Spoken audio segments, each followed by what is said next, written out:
नमस्कार, आप देख रहे हैं साधना न्यूज। मैं हूं आपके साथ गुंजन लोधी। चलिए सीधे ले चलते हैं आपको इंदौर, जहां पर ग्लोबल इन्वेस्टर समिट में हमारे संवाददाता रवि रत्नाकर जुड़ चुके हैं कुछ इन्वेस्टर्स के साथ।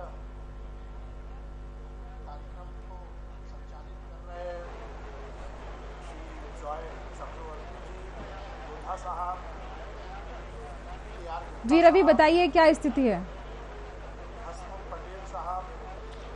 जी, दुनिया के सबसे साफ शहर यानी कि नंबर 1 शहर इंदौर में ग्लोबल इन्वेस्टर समिट का एक बेहतरीन आगाज हुआ है। इस वक्त हम मौजूद हैं ग्लोबल इन्वेस्टर समिट के कार्यक्रम स्थल यानी कि BCC brilliant convention centre Indore.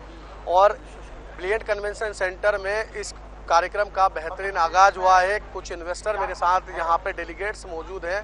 आप लोग यहाँ आए हैं, आपका स्वागत है।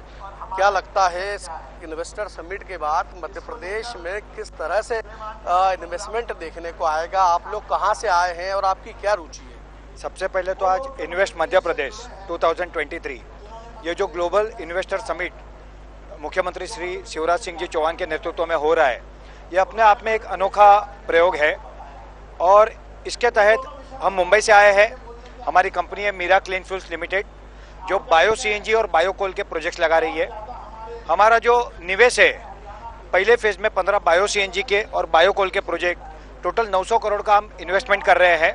यहाँ पे हमारे उद्योजक मध्य प्रदेश से खड़े हुए हैं सारे, जहाँ पे प्रोजेक्ट्स के काम चल रहे हैं। और बाई फरवरी हमारा पहला बायो कोल का प्रोजेक्ट प्रोडक्शन में आ जाएगा और 2023 के अंत के पहले बायो सीएनजी के प्रोजेक्ट भी प्रोडक्शन में आएंगे।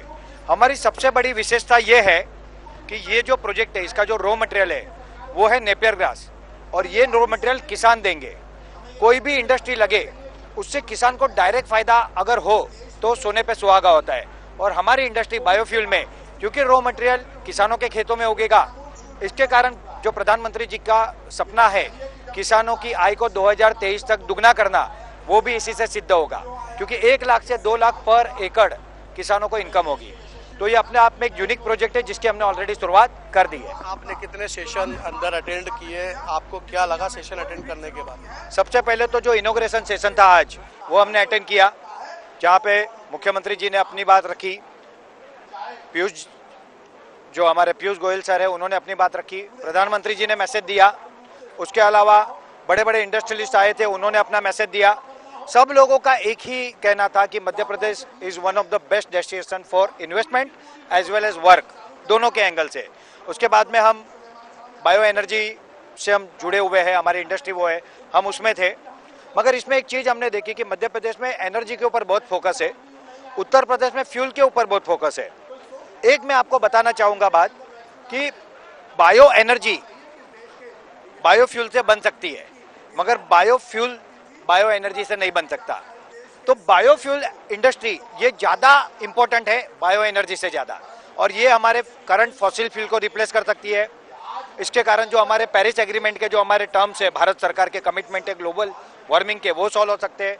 एम्प्लॉयमेंट से लेके इकोनॉमिकल सारी चीज़ों में विकास हो सकता है। आपने जैसे बात की शुरुआत की कि हम 900 करोड़ रुपए का इन्वेस्टमेंट करना चाहते हैं, ये तो रही आपकी बात। हजारों की संख्या में यहाँ पे डेलीगेट्स इन्वेस्टर आए हैं, देश के अलग अलग हिस्सों से आए, मध्य प्रदेश में इन्वेस्ट करने की एक अपना मन लेके, एक सपना लेके आए।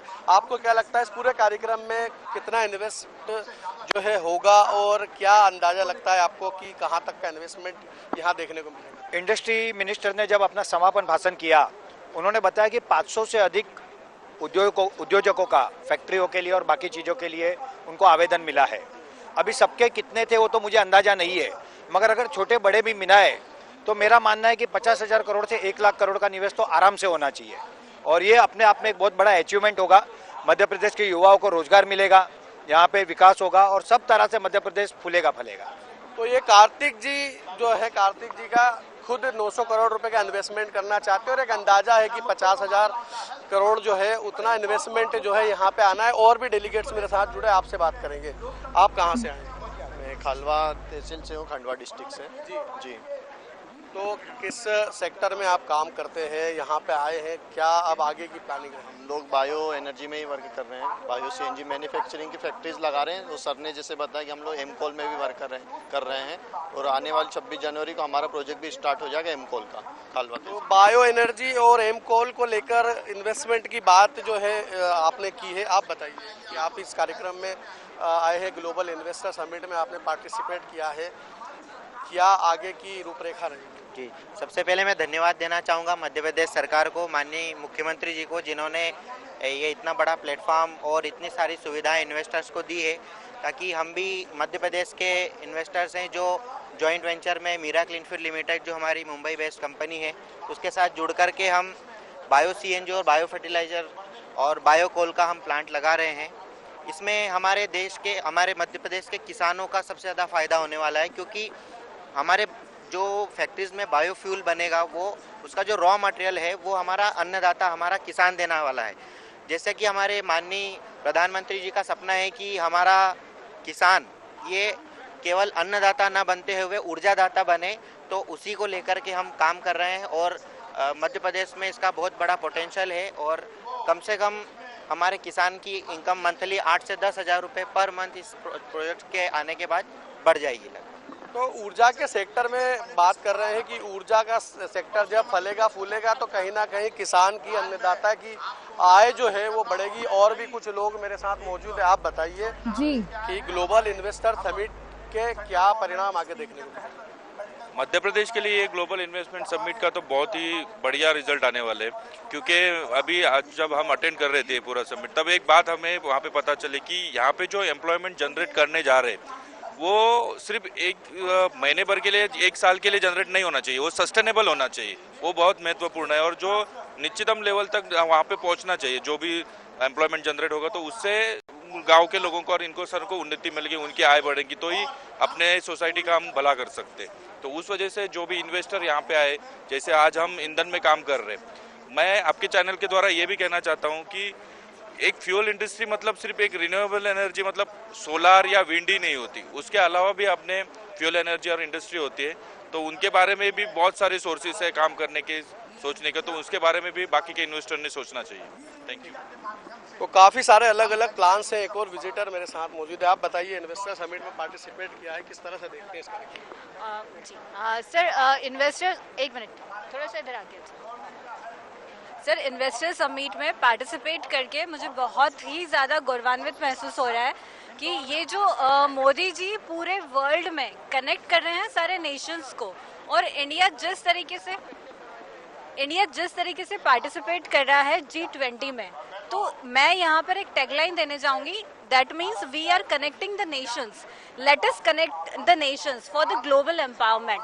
और यहाँ पर जिस तरीके से हम लोग एम्पावरमेंट की बात कर रहे हैं, एंटरप्रेन्योरशिप की बात कर रहे हैं, स्टार्टअप इकोसिस्टम की बात कर रहे हैं, इसका मतलब ये हो रहा है कि अब हम लोग जॉब क्रिएटिंग की जगह, जॉब स्टीलिंग की जगह जॉब क्रिएशन पे ध्यान दे रहे हैं। तो हमारे जो युवा एंटरप्रेन्योर्स जो बन रहे हैं, फ्यूचर जो एंटरप्रेन्योर्स बन रहे हैं, इसका मतलब है हम लोग जॉब क्रिएटिंग पे पूरा का पूरा फोकस कर रहे हैं। तो जो हमारी फ्यूचर जनरेशन्स हैं वो एक एंटरप्रेन्योरशिप इकोसिस्टम को तैयार करेंगे।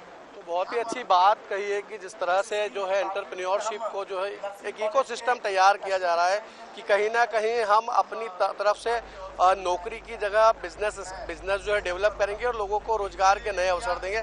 आप बताइए, मध्य प्रदेश में सबसे बड़ा प्रोजेक्ट एथेनॉल का जो लगने जा रहा है ना, वो हमारे डायरेक्टर और मिस्टर आशीष शर्मा जी हैं, वो इस पे प्रेजेंटेशन देंगे। और मध्य प्रदेश के लिए बेरोजगारी, पेट्रोल की कीमत और डीजल की कीमत कम होगी।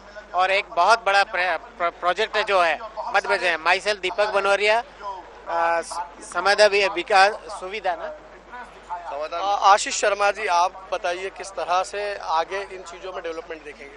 देखिए, मध्य प्रदेश सरकार की जो औद्योगिक नीति है वो बहुत शानदार है।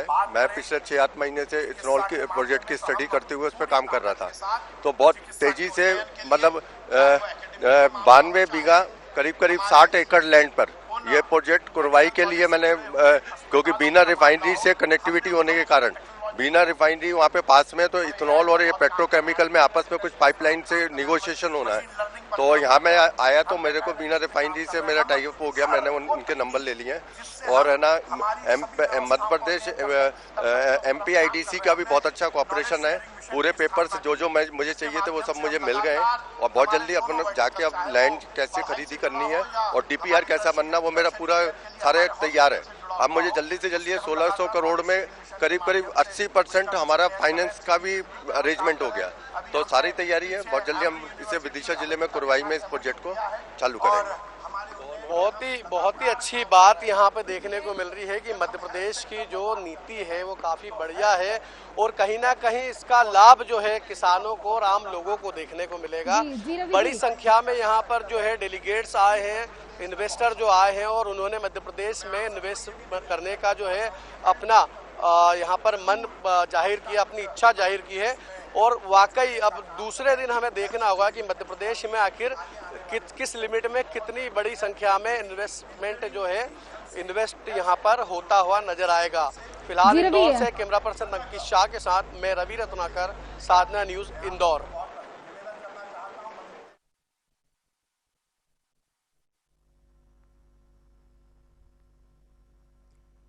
तो ये थे हमारे साथ इंदौर से संवाददाता रवि रत्नाकर।